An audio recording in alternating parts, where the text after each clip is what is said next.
Hoy vamos a dar una clase sobre la importancia de la dimensión corporal en el trabajo psicológico.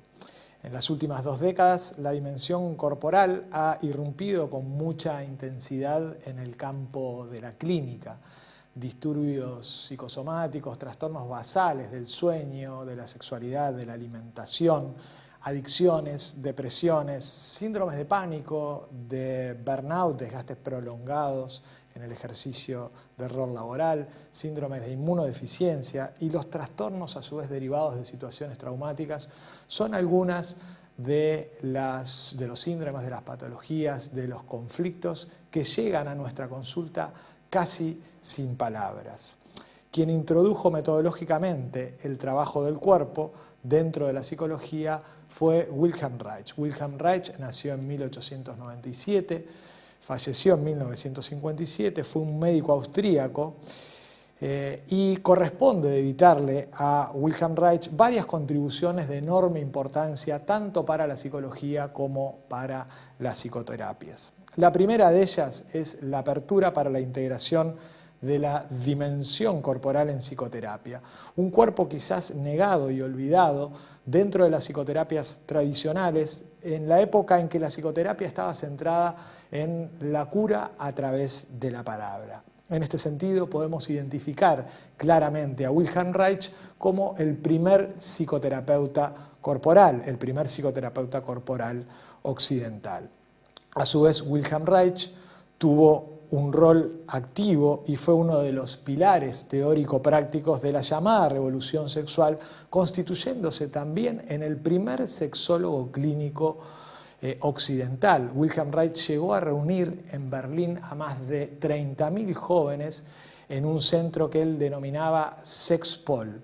Y en ese intento de politizar el psicoanálisis y sexualizar la política, lo llevó a enfrentarse a los poderes de la época, sufriendo así las persecuciones del nazismo, del oficialismo psicoanalítico del Partido Comunista Alemán, luego del FBI norteamericano, instituyéndose claramente a partir de este texto que vemos en la pantalla, Psicología de masas del fascismo, como el primer, psicoterapeuta freudo-marxista y el primer psicólogo social, podríamos decir de alguna manera.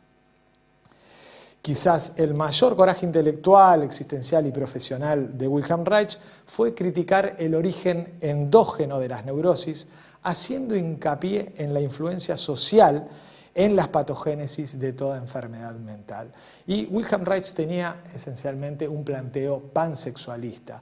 Reich planteaba que a mayor represión de la sexualidad, mayores posibilidades de identificación con un Führer, con regímenes autoritarios. Él planteaba que en la relación entre control y disciplinamiento se producían básicamente subjetividades medrosas, miedosas, obedientes frente a la autoridad. Esa es una de las hipótesis centrales de Psicología de masas del fascismo que lo llevaron también a alejarse progresiva y gradualmente de su maestro Sigmund Freud, que tenía, una visión un poco más pesimista. Él planteaba que era necesario reprimirse y reprimir la sexualidad para producir cultura, y Reich planteaba por el contrario que perfectamente nos podríamos identificar y reconciliar con lo que producíamos genitalmente en el amor, en el trabajo y en el conocimiento, una vez que nos liberáramos de la represión sexual. En sus intensas investigaciones, que comienzan en Berlín, luego siguen en los países escandinavos y terminan en Estados Unidos, Reich se focaliza en el sistema nervioso neurovegetativo y descubre que la fórmula del orgasmo, la relación entre tensión, carga, descarga, relajación, es una de las principales formas naturales de autorregulación del organismo, fundamentalmente de los desarreglos, como les decía, producidos a partir de situaciones estresantes y traumáticas en el sistema nervioso autónomo, es decir, resquebrajando la autorregulación que hay entre el sistema simpático y el parasimpático.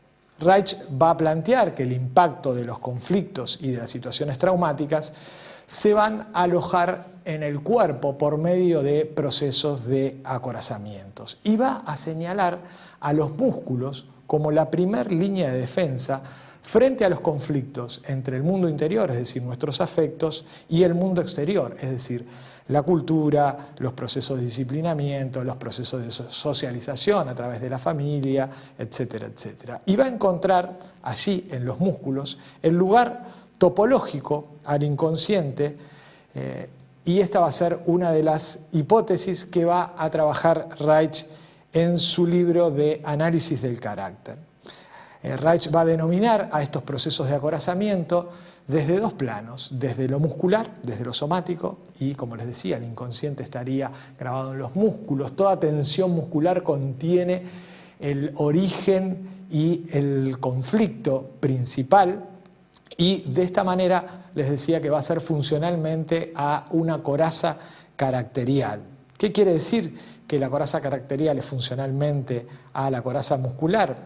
Es que para Reich la suma de las experiencias pasadas de un sujeto subsisten, se acumulan y se van depositando en lo que llama capas estratificadas del cuerpo y sus equivalentes funcionales a nivel psicológico, es decir, los trazos caracteriales. Con esto que les quiero decir que cada organización corporal va a tener un trazo caracterial congruente y cada forma de ser, cada carácter va a construir una organización corporal congruente y funcionalmente idénticas. En este sentido, la coraza no es otra cosa que historia congelada. ¿Qué quiere decir historia congelada? Que la estructura del paciente, la estructura caracterial, la estructura somática, va a condensar la suma de experiencias pasadas que subsisten, se acumulan, se depositan en capas estratificadas del cuerpo, en capas estratificadas de la coraza. Pongamos un ejemplo bien simple. Ustedes pueden ver que cuando un niño llora, muchas veces o generalmente es reprimido por hacerlo. El miedo a ser castigado por llorar lo puede llevar a reprimir esa sensación de llanto y para ello comienza a activar su estructura defensiva. Endurece las mandíbulas, cierra la garganta, aprieta fuertemente los labios. Finalmente, la emoción que contenía dicho llanto queda presa en una estructura muscular hipertónica. Si la amenaza de castigo por llorar es permanente, la actitud defensiva se hace crónica y así, sin pensarlo, un buen día, el niño no debe realizar ningún esfuerzo por parar el llanto, pues este ya no tiende a salir más. El llanto queda definitivamente enterrado y en lugar del impulso el niño adquiere un grado de insensibilidad en la zona implicada y esto que sucede en los segmentos superiores de la coraza, supradiafragmáticos como ponía este ejemplo, también sucede en los segmentos infradiafragmáticos. Y esta contracción que aumenta su posibilidad de sufrir menos a corto plazo, a largo plazo está disminuyendo su capacidad de vida. Como muestra la lámina, la forma de acorazamiento van a ser anillos de retención que van a ser perpendiculares al eje longitudinal del cuerpo. Es decir, los bloqueos están organizados por medios de anillos o segmentos que van a estar a su vez funcionalmente determinados. Estos anillos o segmentos van a comprender todos los músculos, todos los órganos, todos los tejidos, los cuales mantienen una relación funcional entre ellos, capaz de hacer participar los movimientos expresivos emocionales, por ejemplo, el del llanto y, por ejemplo, de las emociones involucradas, por ejemplo, la tristeza, el miedo, la bronca, etc. Y estos segmentos van a estar siempre unidos los unos a los otros como un sistema unitario. Es decir, que cuando veamos en el segundo ejemplo de clínica bioenergética aplicada, el desbloqueo de un segmento va a conllevar la movilización en los segmentos colindantes. ¿Cómo se da este proceso de acorazamiento? Esta pregunta nos permite, digamos, pensar dinámicamente la función de cómo la coraza se establece, cómo se cronifica y cómo puede ser a su vez trabajada terapéuticamente. Y el acorazamiento se da siguiendo una lógica cefalocaudal, es decir, de la cabeza hacia los pies. Los segmentos de la coraza van a ser bandas de tensión musculares que envuelven al cuerpo en sentido horizontal y estas bandas limitan No solo la expresión, sino también el movimiento y también la pulsación energética que sigue fundamentalmente el eje pendular de la cabeza a los pies. ¿Cómo opera el acorazamiento en la práctica? Reich describe 7 segmentos: ocular, oral, cervical, torácico, diafragmático, abdominal y pélvico. Cada segmento va a estar relacionado a un tiempo histórico y a una situación psicodinámica básica. ¿Esto qué quiere decir? Esto quiere decir que lo primero que va a acorazar la persona va a estar en los segmentos superiores hasta llegar en el periodo edípico y posedípico en la adolescencia a el segmento pélvico. No acorazamos primero el segmento pélvico y por último el segmento ocular. Lo primero que acoraza una persona frente a situaciones de estrés es el segmento ocular, que comprende todos los telereceptores, ojos, oído, nariz, el cerebro y la piel en general, y es el primer segmento que contrae un recién nacido porque es el segmento más cargado y es donde potencialmente se pueden alojar los traumas y los principales conflictos en el momento del primer ecosistema dentro del útero y en los primeros días y meses de vida, en el periodo crítico biofísico. Pongamos un ejemplo: si un niño confronta, un bebé confronta desde el nacimiento un ambiente de violencia, de destructividad permanente las 24 horas en los primeros días de vida o en los primeros meses de vida, el niño no puede salir corriendo, no puede simbólicamente utilizar la palabra, no puede poner límites defendiéndose con los brazos, y lo único que puede hacer es disociarse del mundo externo, es decir, crear defensas disociativas. Estas defensas, la función está realizada y organizada desde el segmento ocular. ¿Esto qué implica? A largo plazo, que todo trastorno disociativo de la depresión y del contacto tendrá una etiopatogénesis en el bloqueo primario del segmento ocular. El segmento ocular es el segmento clave de acorazamiento, en ese sentido, en las estructuras más blandas, por ejemplo, en las estructuras psicóticas, en la esquizofrenia, en el autismo. Y es el acorazamiento, a su vez, que genera las biopatías de los ojos: miopía, hipermetropía, astigmatismo, presbicia, estrabismo. A su vez, es un segmento que está involucrado en los trastornos de la atención y en los trastornos de la piel. Entonces, ¿qué son los músculos para un psicoterapeuta corporal? Los músculos son memoria emocional.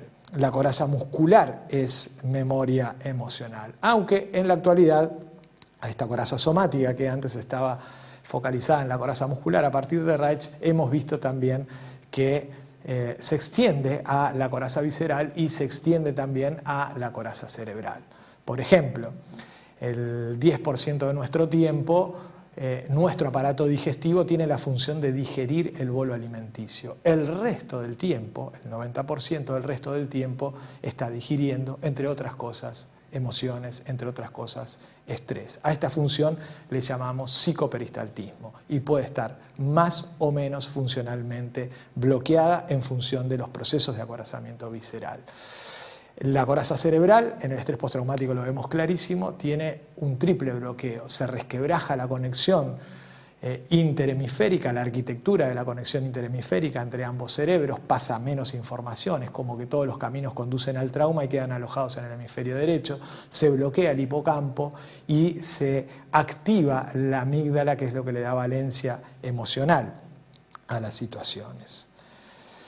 Bien, acá tenemos 2 ejemplos de acorazamientos quizás distintos. En la imagen que vemos a mi izquierda vemos una señora, esta foto fue tomada en el año 1976, que podríamos decir que en lo contemporáneo no sobreviviría con estos tipos de defensas. Es una defensa excesivamente rígida, con un bloqueo muy marcado en la zona de las rodillas, con un holding up, un bloqueo muy marcado en la zona del cuello, de los hombros, incluso que se extiende hasta la mandíbula. Podríamos hipotetizar que tiene la respiración restringida y que es supradiafragmática, y la pelvis está claramente en una posición de protrusión.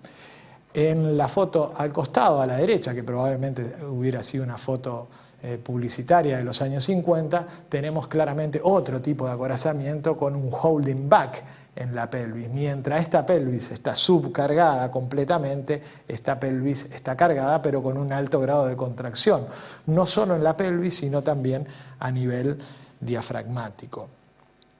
Bien, la pregunta clave que tenemos para trabajar ahora es con qué tipo de cuerpos trabajamos en lo contemporáneo.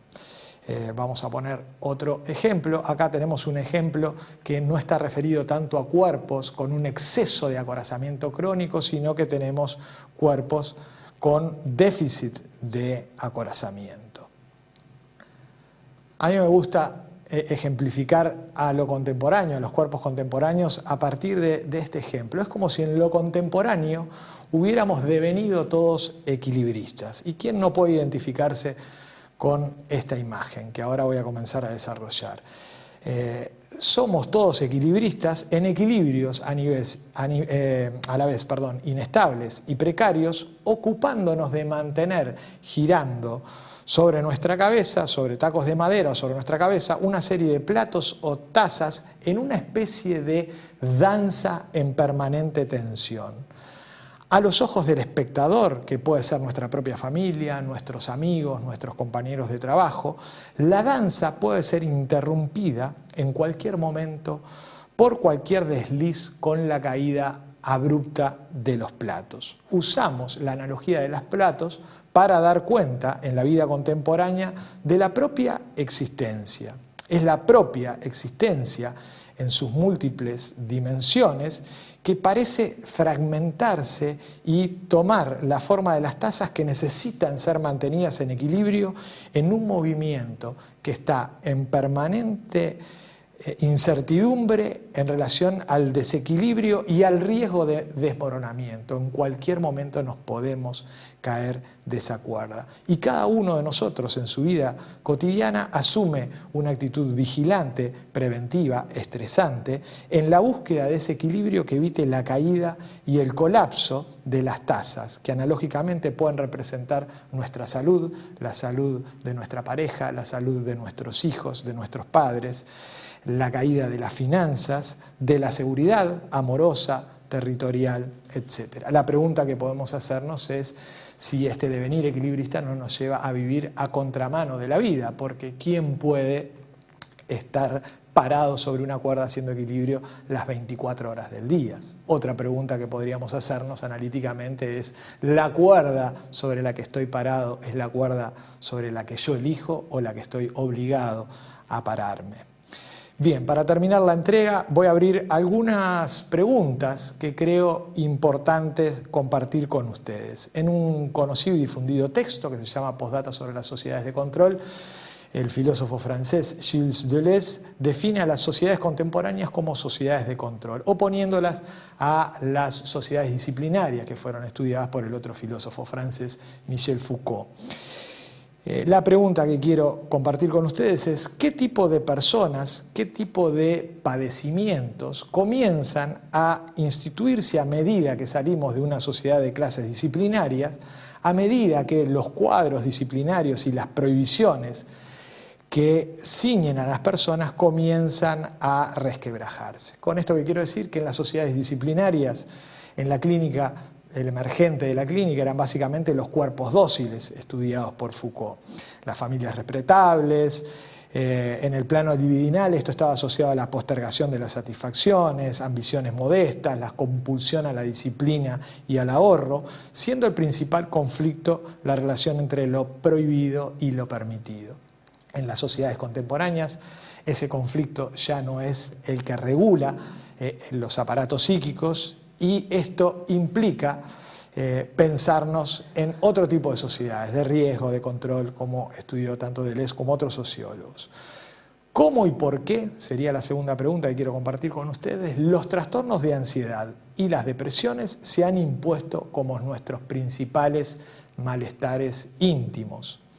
¿En qué medida son reveladores los trastornos de ansiedad y las depresiones de las mutaciones de la subjetividad contemporánea de finales del siglo XX y de principios del siglo XXI? Agreguemos 2 o 3 preguntas más. ¿Cómo es que un medicamento los antidepresivos, los inhibidores selectivos de recaptación de serotonina, los ansiolíticos, las benzodiazepinas, han venido a encarnar en sí mismo la esperanza de liberarse del sufrimiento psíquico. Tomemos en cuenta que para que un psicofármaco pueda encarnar una fantasía de este tipo, haciendo cuerpo en la cotidianidad de muchas personas, para que se produzca un encuentro semejante entre una medicación y las aspiraciones sociales, tiene que haber sido necesario que estas dolencias, los trastornos de ansiedad y las depresiones, lleguen a ocupar progresivamente un lugar central en nuestra sociedad. Las últimas preguntas están referidas a la próxima clase que vamos a grabar y tienen que ver con lo siguiente. ¿Cuáles son las intervenciones psicocorporales posibles en estas patologías que, como al principio les decía, llegan casi sin palabras a solicitar nuestra ayuda? Quizás podamos armar dos preguntas más, que es ¿qué acontece con el cuerpo del psicoterapeuta, del psicólogo que se pone a asistir a estas patologías que parecen multiplicarse a diario y con qué tipo de cuerpo trabajamos en lo contemporáneo, que eso es lo que vamos a trabajar en la siguiente grabación?